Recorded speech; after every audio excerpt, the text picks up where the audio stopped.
Soy Luis Plaquer y vamos a analizar el grupo G de este Mundial de Qatar, con las selecciones de Brasil, de Serbia, de Suiza y de Camerún.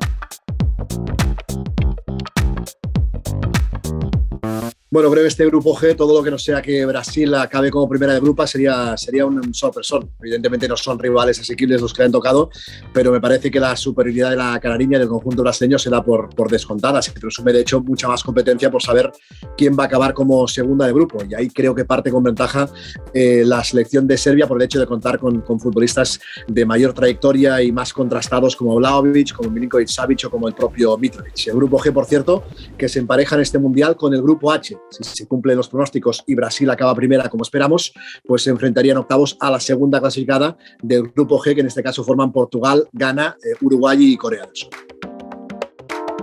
Brasil hay que reconocer que llega como un torbellino al Mundial, si nos hacemos eco de lo que son sus últimos partidos y sobre todo la confianza que le da a la selección de Tite el haber superado con muchísimo éxito la siempre complicada clasificación sudamericana, en la que fue primera y además terminó toda la fase de manera invicta. Así que es una selección a tener muy en cuenta si tenemos en cuenta los precedentes más recientes de cara a este Mundial de Qatar. Brasil llega a este Mundial motivadísima y con ganas incluso de cierta revancha.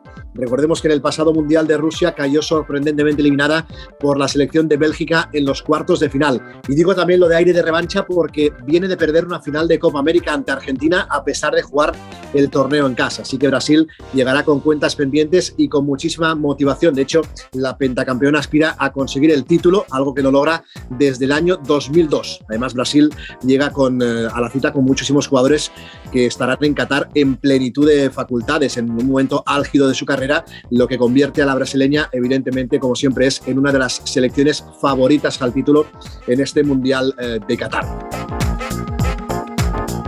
Bueno, en este grupo G veremos selecciones un pelín variopintas. Evidentemente, la que tiene que llevar la iniciativa en todos los partidos será la selección de Brasil, selección con laterales profundos, con una figura fundamental en el esquema de Tite, como es la cuestión de Casemiro, ese mediocentro que tiene que darle equilibrio, porque luego está toda la magia arriba. Y de hecho ahí dependerá el sistema. ¿Jugará Neymar de media punta? ¿Lo incorporará Tite siendo más valiente como un delantero más? Veremos qué es lo que acaba siendo esta selección de Brasil, que puede cambiar de piel y disfrazarse de equipo más defensivo para sorprender al espacio con la velocidad de los de arriba o incluso tener que dominar el partido como se espera que tenga que hacer en esta primera fase ante rivales de menor entidad. En Brasil, no voy a ser nada original. No te pierdas un partido de este Mundial en el que puedan aparecer juntos Neymar y Vinicius. Invitan a show seguro, a espectáculo puro, a samba, a alegría, a juego vertical, a desborde, a desequilibrio, a goles y por tanto es de aquellos jugadores, tanto Neymar como Vinicius, que además llegan en un momento muy dulce, que te garantizan el espectáculo y que vale la pena y mucho seguir el partido. Mucho más sorprendente seguramente fue lo de Serbia, que se adjudicó el billete pues directo para Qatar, imponiéndose ni más ni menos que en su grupo, en el grupo A de clasificación. Entre otros se impuso a la Portugal de Cristiano Ronaldo. De hecho se llegó a la última jornada con un duelo directo entre Portugal y Serbia y un gol en el último instante en tierras portuguesas del conjunto serbio, un gol de Mitrovic, fue el que clasificó a la selección de Serbia y dejó para la repesca en este caso a la selección de Portugal. Serbia, por su parte, afronta el Mundial, podemos decir, en unos momentos más dulces de su historia. Además de lograr billete directo imponiéndose a Portugal en su grupo, su buen hacer también le ha permitido, por ejemplo, el ascender a la máxima categoría de la Nations League, tras imponerse en su grupo a selecciones como Suecia o como la Noruega de Haaland. Así que llegará dispuesta a disfrutar y, por qué no, a convertirse quizás en una de las revelaciones del torneo.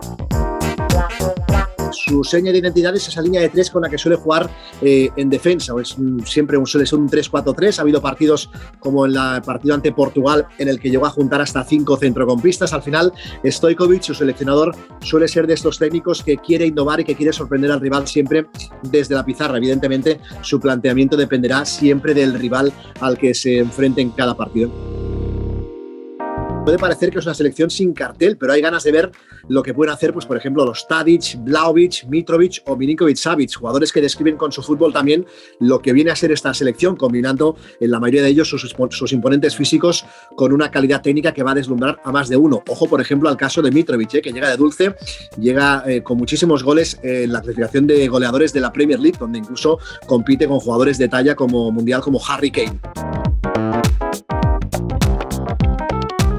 Similar fue la clasificación para Qatar de la selección de Suiza, quien acabó en este caso primera de grupo en la fase de clasificación de su grupo por delante de Italia, la campeona de Europa, que al final tampoco superó la repesca y se quedó incluso sin billete para ir a Qatar. La fase de clasificación de Suiza fue tremenda en un grupo que completaban Irlanda, Bulgaria y Lituania, y la cerró el conjunto helvético sin conocer la derrota y tras encajar tan solo 2 goles en 8 partidos.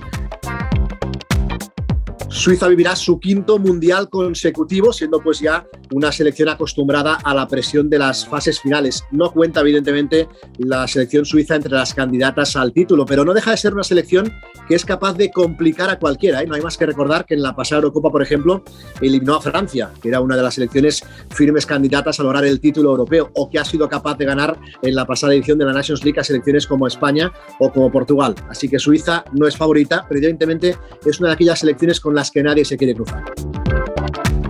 En cuanto a Suiza, pues Murat Yakin normalmente apuesta por el 4-4-2. Es una selección muy física, que no tiene ningún tipo de problemas ni reparos para cerrarse atrás. Lo comprobó sin ir más lejos España en el partido en el que cayó ante los suizos en la pasada Nations League en la Romareda, y que tiene en el juego aéreo una de sus principales bazas, una de sus principales armas.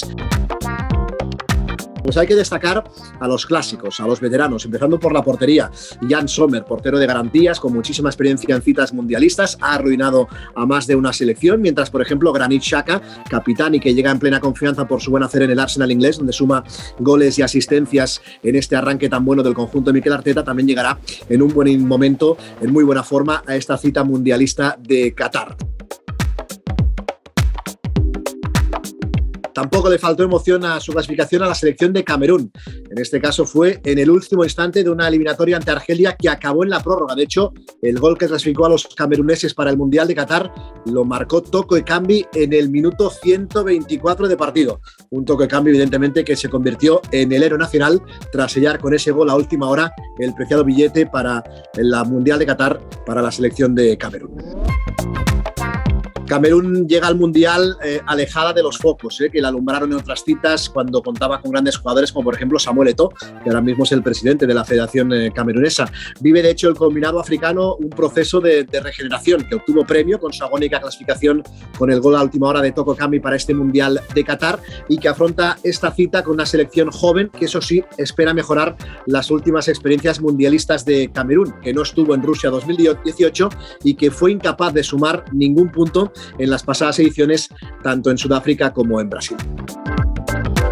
Y luego Camerún, pues como selección africana, lo apuesta todo o casi todo al físico. Son muchos los futbolistas con los que cuenta fogueados ya en ligas europeas. Es la selección que seguramente más tendrá que adaptarse en cuanto a esquema al rival que tenga enfrente, tratando siempre de ordenarse atrás para buscar sorprender al rival, en este caso por velocidad y por físico.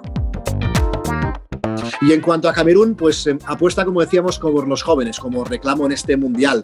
Destacar la figura de Onana en la portería, jugador del Inter, se ha afianzado bajo palos, capaz de grandes paradas, de asumir ciertos riesgos también con los pies. Citar evidentemente al que fue héroe de la selección camerunesa con ese gol a última hora que los clasificó para Qatar, Toko Ekambi, ahora en el Lyon, una de las amenazas de Camerún, que también tiene en Aboubakar, uno de esos jugadores que vale la pena que nos fijemos en esta selección de Camerún en este Mundial. Así que un grupo en el que evidentemente todo el foco para Brasil y sus estrellas, pero con muchos jugadores en el resto de selecciones que vale mucho la pena seguir en esta primera fase del Mundial.